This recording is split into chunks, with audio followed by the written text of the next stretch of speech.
اللہ کریم کے آخری نبی صلی اللہ علیہ وآلہ وسلم کا فرمان عالی شان ہے، جس نے کتاب میں مجھ پر درود پاک لکھا تو جب تک میرا نام اس میں رہے گا فرشتے اس کے لیے استغفار یعنی بخشش کی دعا کرتے رہیں گے۔ صلو علی الحبیب صلی اللہ علیہ محمد صلی اللہ علیہ وآلہ وسلم۔ مدنی چینل کے ناظرین، ہمارے آج کے سلسلے کا موضوع ہے بیماروں کا احساس۔ مریض کی عیادت و احساس پر مشتمل اسلامی تعلیمات اس بات کی عکاسی کرتی ہے کہ اسلام نے اپنے ماننے والوں کو کسی بھی حال میں تنہا نہیں چھوڑا۔ پھر یہ دین کی پر اثر تعلیمات ہی ہیں کہ جن میں بیمار کا احساس اور اس کی عیادت کو اخلاقیات میں اعلیٰ درجہ دینے کے ساتھ ساتھ اس میں کئی اخروی فوائد بھی رکھے گئے ہیں۔ بیماری بھی ایک بہت بڑی نعمت ہے، اس کے منافع بے شمار ہیں۔ اگرچہ آدمی کو بظاہر اس سے تکلیف پہنچتی ہے، مگر حقیقتاً راحت و آرام کا ایک بہت بڑا ذخیرہ ہاتھ آتا ہے۔ یہ ظاہری بیماری جس کو آدمی بیماری سمجھتا ہے، حقیقت میں روحانی بیماریوں کا ایک بڑا زبردست علاج ہے۔ حقیقی بیماری امراض روحانیہ مثلاً دنیا کی محبت، دولت کی لالچ، بخل، دل کی سختی وغیرہ ہے کہ یہ البتہ بہت خوف کی چیز ہے اور اسی کو مرض مہلک یعنی ہلاک کرنے والی بیماری سمجھنا چاہیے۔ یہ تیرا جسم جو بیمار ہے تشویش نہ کر، یہ مرض تیرے گناہوں کو مٹا جاتا ہے۔ اصل برباد کن امراض گناہوں کے ہیں، بھائی کیوں اس کو فراموش کیا جاتا ہے۔ بسا اوقات لوگ بیماریوں کو کوس رہے ہوتے ہیں، برا بھلا کہہ رہے ہوتے ہیں۔ ایسا نہیں کرنا چاہیے کیونکہ یہ بیماریاں گناہوں کو دور کرنے کا سبب بنتی ہیں۔ چنانچہ خاتم النبیین صلی اللہ علیہ وآلہ وسلم حضرت ام سائب رضی اللہ تعالیٰ عنہ کے پاس تشریف لے گئے۔ فرمایا، تمہیں کیا ہو گیا ہے جو کانپ رہی ہو؟ عرض کی، بخار آ گیا ہے۔ اللہ کریم اس میں برکت نہ کرے۔ اس پر آپ علیہ الصلوۃ والسلام نے ارشاد فرمایا، بخار کو برا نہ کہو کہ یہ تو آدمی کی خطاؤں کو اس طرح دور کرتا ہے جیسے بھٹی لوہے کے میل کو۔ اس حدیث پاک کے تحت حکیم الامت مفتی احمد یار خان نئی رحمۃ اللہ تعالی علیہ فرماتے ہیں، بیماریاں ایک یا دو عضو کو ہوتی ہیں، مگر بخار سر سے پاؤں تک ہر رگ میں اثر کرتا ہے، لہٰذا یہ سارے جسم کی خطاؤں اور گناہوں کو معاف کرائے گا۔ اے عاشقان رسول، مومن کے لیے تو بیماری رحمت اور مغفرت کا سبب ہوتی ہے، جیسا کہ اللہ کریم کے آخری نبی صلی اللہ علیہ وآلہ وسلم نے بیماریوں کا تذکرہ کرتے ہوئے ارشاد فرمایا، مومن جب بیمار ہو پھر اچھا ہو جائے، اس کی بیماری سابقہ گناہوں سے کفارہ ہو جاتی ہے اور آئندہ کے لیے نصیحت۔ اور منافق جب بیمار ہوا پھر اچھا ہوا، اس کی مثال اونٹ کی ہے کہ مالک نے اسے باندھا پھر کھول دیا، تو نہ اسے یہ معلوم کہ کیوں باندھا نہ یہ کہ کیوں کھولا۔ اس حدیث پاک کی وضاحت کرتے ہوئے حکیم الامت مفتی احمد یار خان نئی رحمۃ اللہ تعالی علیہ فرماتے ہیں، کیونکہ مومن بیماری میں اپنے گناہوں سے توبہ کرتا ہے، وہ سمجھتا ہے کہ یہ بیماری میرے کسی گناہ کی وجہ سے آئی اور شاید یہ آخری بیماری ہو جس کے بعد موت ہی آئے، اس لیے اسے شفا کے ساتھ مغفرت بھی نصیب ہوتی ہے۔ جبکہ منافق غافل یہی سمجھتا ہے کہ فلاں وجہ سے میں بیمار ہوا تھا، مثلا فلاں چیز کھا لی تھی، موسم کی تبدیلی کے سبب بیماری آئی ہے، آج کل اس بیماری کی ہوا چلی ہے وغیرہ وغیرہ، اور فلاں دوا سے مجھے آرام ملا وغیرہ وغیرہ۔ تو یہ اسباب میں ایسا پھنستا رہتا ہے کہ مسبب الاسباب یعنی سبب پیدا کرنے والے رب کریم پر نظر ہی نہیں جاتی، نہ تو وہ توبہ کرتا ہے نہ ہی اپنے گناہوں پہ غور کرتا ہے۔ اعلیٰ حضرت امام اہل سنت امام احمد رضا خان علیہ رحمۃ الرحمن فرماتے ہیں، درد سر اور بخار وہ مبارک امراض ہیں جو انبیاء کرام علیہم الصلوۃ والسلام کو ہوتے تھے۔ ایک ولی اللہ رحمۃ اللہ تعالی علیہ کے درد سر ہوا تو آپ نے اس کے شکر میں تمام رات نوافل میں گزار دی کہ رب العزت تبارک و تعالی نے مجھے وہ مرض دیا جو انبیاء کرام علیہم الصلوۃ والسلام کو ہوتا تھا۔ اللہ اکبر! یہاں عوام کی یہ حالت ہے کہ اگر برائے نام درد معلوم ہوا تو یہ خیال ہوتا ہے کہ جلد نماز پڑھ لیں۔ پھر فرمایا، ہر ایک مرض یا تکلیف جسم کے جس موضع یعنی جگہ پر ہوتی ہے وہ زیادہ کفارہ اسی موقع یعنی مقام کا ہے کہ جس کا تعلق خاص اس سے ہے، لیکن بخار وہ مرض ہے کہ تمام جسم میں سرایت کر جاتا ہے، جس سے بِإِذْنِهِ تعالی یعنی اللہ کریم کے حکم سے بخار تمام رگ رگ کے گناہ نکال دیتا ہے۔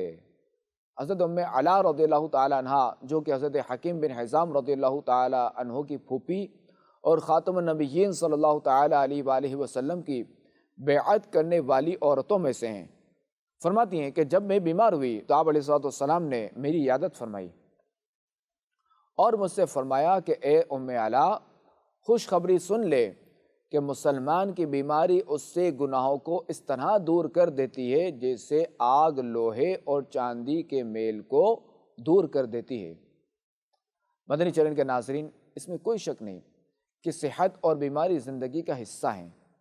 کبھی انسان بھرپور صحت سے لطف اندوز ہوتا ہے تو کبھی بیماری میں مبتلا ہو کر صبر و شکر کرتے ہوئے گناہوں سے پاک ہو جاتا ہے، جیسا کہ خاتم النبیین صلی اللہ علیہ وآلہ وسلم کا فرمان ہے، مسلمان کو پہنچنے والا کوئی دکھ، تکلیف، غم، ملال، اذیت اور درد ایسا نہیں خواہ اس کے پیر میں کانٹا ہی چبھے، مگر اس کی وجہ سے اللہ کریم اس کے گناہوں کو معاف فرما دیتا ہے۔ حضرت عطا بن یسار رضی اللہ تعالیٰ عنہ سے روایت ہے کہ جب کوئی بندہ بیمار ہوتا ہے تو اللہ کریم اس کی طرف 2 فرشتے بھیجتا ہے اور ان سے فرماتا ہے، دیکھو یہ اپنی عیادت کرنے والوں سے کیا کہتا ہے۔ پھر وہ مریض اپنی عیادت کے آنے والوں کی موجودگی میں اللہ کریم کی حمد و ثنا بیان کرے تو وہ فرشتے اس کی یہ بات اللہ کریم کی بارگاہ میں عرض کرتے ہیں، حالانکہ اللہ کریم زیادہ جاننے والا ہے۔ اللہ کریم فرماتا ہے، میرے بندے کا مجھ پر حق ہے کہ میں اسے جنت میں داخل کروں، اور اگر اسے شفا دوں تو اس کے گوشت کو بہتر گوشت سے بدل دوں اور اس کے گناہ مٹا دوں۔ اے عاشقان رسول، دین اسلام ہمیں جس طرح خوشیوں میں دوسروں کا ساتھ دے کر ان کی خوشیاں بڑھانے کی ترغیب دیتا ہے، اسی طرح غم کی کالی اور تاریک گھٹاؤں میں دوسروں پر سائبان تاننے کی بھی تعلیم دیتا ہے۔ دوسروں کے درد کو اپنا درد سمجھنے اور اس کا احساس کرنے کی حقیقی تصویر عیادت کی صورت میں نظر آتی ہے۔ یقیناً ایک مسلمان کا دوسروں کی تکلیف کا احساس کر کے دل جوئی اور دلداری کی خاطر اپنی مصروفیات میں سے وقت نکال کر عیادت کے لیے جانے میں اس فرمان مصطفیٰ صلی اللہ علیہ وآلہ وسلم کا عملی اظہار ہوتا ہے، جیسا کہ خاتم النبیین صلی اللہ علیہ وآلہ وسلم نے ارشاد فرمایا، مسلمانوں کی آپس میں دوستی، رحمت اور شفقت کی مثال ایک جسم کی طرح ہے۔ جب جسم کا کوئی عضو تکلیف میں ہوتا ہے تو پورا جسم بخار اور بے خوابی کی کیفیت میں مبتلا ہو جاتا ہے۔ حکیم الامت مفتی احمد یار خان نعیمی رحمۃ اللہ تعالی علیہ فرماتے ہیں، کامل مسلمان ایمان اور اسلامی رشتے کی وجہ سے ایسے ہیں جیسے ایک جسم کے اعضاء جن کے نام بھی مختلف ہیں، کام اور شکل و صورت بھی جدا گانا، مگر چونکہ ان سب کی روح ایک ہے اس لیے ایک عضو کی تکلیف تمام اعضاء کو بے قرار کر دیتی ہے۔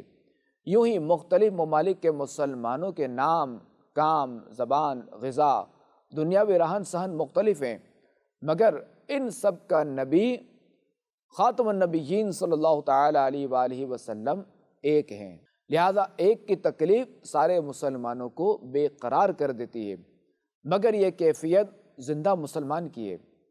جو مردہ یا بے حس ہو گئے وہ مردہ جسم یا سوکھے ہوئے اعضاء کی طرح ہیں کہ ایک کو چوٹ لگاؤ دوسرے کو خبر نہ ہو۔ ایک عضو کو بیماری ہو تو سارے اعضاء بے قرار ہو کر اس کی تکلیف دفع کرنے کی کوشش کرتے ہیں جب تک اسے آرام نہ ہو جائے، اور یہ چین سے نہیں رہتے۔ یوں ہی ایک مسلمان کی تکلیف کو ساری قوم مل کر دفع کرتی ہے، اس کے بغیر چین سے نہیں بیٹھتی۔ اللہ کریم ہم سب کو اپنے محبوب سے وابستگی نصیب فرمائے اور ہماری ساری قوم کا یہی حال ہو جائے۔ حدیث پاک میں بیان ہوا کہ جب مسلمان کو کوئی تکلیف پہنچتی ہے تو اس کا پورا جسم بخار میں مبتلا ہو جاتا ہے۔ علامہ ملا علی قاری رحمۃ اللہ تعالی علیہ فرماتے ہیں، جس طرح حالت صحت میں انسان کا تمام جسم راحت و سکون میں ہوتا ہے، اسی طرح حالت بیماری میں انسان کا تمام جسم تکلیف میں مبتلا ہو جاتا ہے۔ جب انسان کے کسی عضو میں تکلیف ہوتی ہے تو وہ تمام جسم میں سرایت کر جاتی ہے۔ اسی طرح مومنین کی مثال ہے کہ وہ ایک جان کی طرح ہیں کہ جب ان میں سے کسی ایک کو بھی تکلیف پہنچے تو چاہیے کہ تمام کے تمام غم زدہ ہو جائیں اور اسے زائل کرنے کی کوشش کریں۔ مدنی چینل کے ناظرین، جب کوئی مسلمان بیمار ہو جائے تو ہمیں اس کا احساس کرتے ہوئے اس کی عیادت کرنی چاہیے۔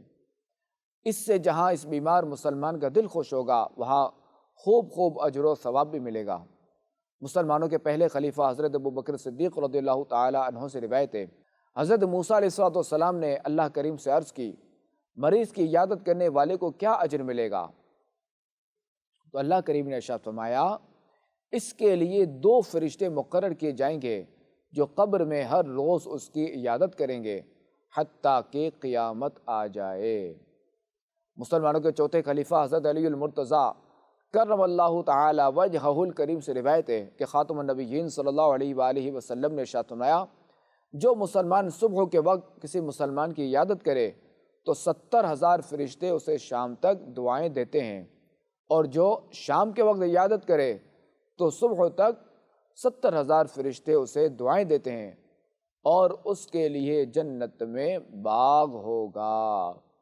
اے عاشقان رسول، مریض کی عیادت کرنا کار ثواب ہے، لیکن بعض اوقات عیادت کرنے والے مریض کے لیے راحت کے بجائے زحمت کا باعث بن جاتے ہیں کہ بلا ضرورت مرض کی تفصیل پوچھنا، طبی معاملات سے لا علم ہوتے ہوئے بھی اس سے طرح طرح کے مشورے دینا اور دیگر فضول سوالات کرنا مریض کے لیے کوفت کا سبب بن جاتے ہیں۔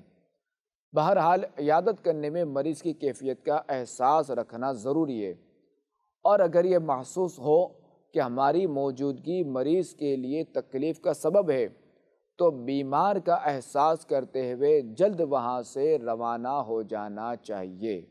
فرمان مصطفیٰ صلی اللہ علیہ وآلہ وسلم ہے، افضل العیادہ سرعت القیام، یعنی بہترین عیادت جلد اٹھ جانا ہے۔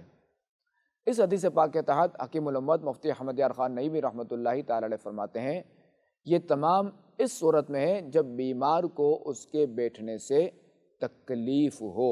حضرت علامہ علی قاری رحمۃ اللہ تعالی علیہ فرماتے ہیں، جس وقت یہ گمان ہو کہ مریض اس شخص کے زیادہ بیٹھنے کو ترجیح دیتا ہے، مثلاً وہ اس کا دوست یا کوئی بزرگ ہے یا وہ اس میں اپنی مصلحت سمجھتا ہے، اسی طرح کوئی اور فائدہ ہو، تو اس وقت مریض کے پاس زیادہ دیر بیٹھنے میں کوئی حرج نہیں۔ مدنی چینل کے ناظرین، یہ بھی یاد رہے کہ جب بھی عیادت کے لیے جائیں تو مریض کا احساس کرتے ہوئے اسے ڈرانے کے بجائے اسے تسلی دیجیے۔ اگر مریض کو ڈرایا جائے، مثلاً اگر اسے کہا جائے کہ جو مرض تمہیں ہے یہی مرض ہمارے پڑوسی کو بھی ہوا تھا، جس کے باعث وہ 4 دن میں بستر پر آ گیا اور 8 دن بعد اس کا جنازہ اٹھا، اب تمہیں بھی وہی بیماری لگ گئی ہے، اب تمہارا کیا ہوگا؟ اس طرح کی باتیں کرنا گویا مریض کے لیے بلیک وارنٹ جاری کرنا ہے، لہٰذا اب وہ سنبھل نہیں پائے گا۔ اگر مریض کو دعائیں دی جائیں، مثلاً اس طرح کہا جائے کہ آپ کیوں گھبراتے ہیں؟ تمہارا مرض کیا اللہ کریم کی قدرت سے باہر ہے؟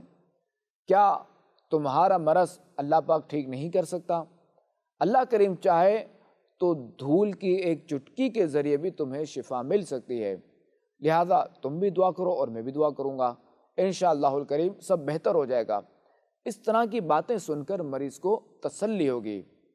اور خیال رہے کہ دعا نفسیاتی اثر نہیں بلکہ الدعاء سلاح المؤمن، یعنی دعا مومن کا ہتھیار ہے، لہذا مریض کو دعا دینی چاہیے، نہ کہ اسے ڈرانا چاہیے، اور نہ ہی اس کے سامنے اپنے چہرے سے اس طرح کا اظہار کیا جائے کہ جس کے باعث مریض کو یہ محسوس ہو کہ میرا مرض بڑا تشویشناک ہے۔ اللہ کریم ہمیں اپنے بیمار مسلمان بھائیوں کا احساس کرنے اور ان کے دکھ درد میں شریک ہونے کی توفیق عطا فرمائے، آمین بجاہ خاتم النبیین صلی اللہ علیہ وآلہ وسلم۔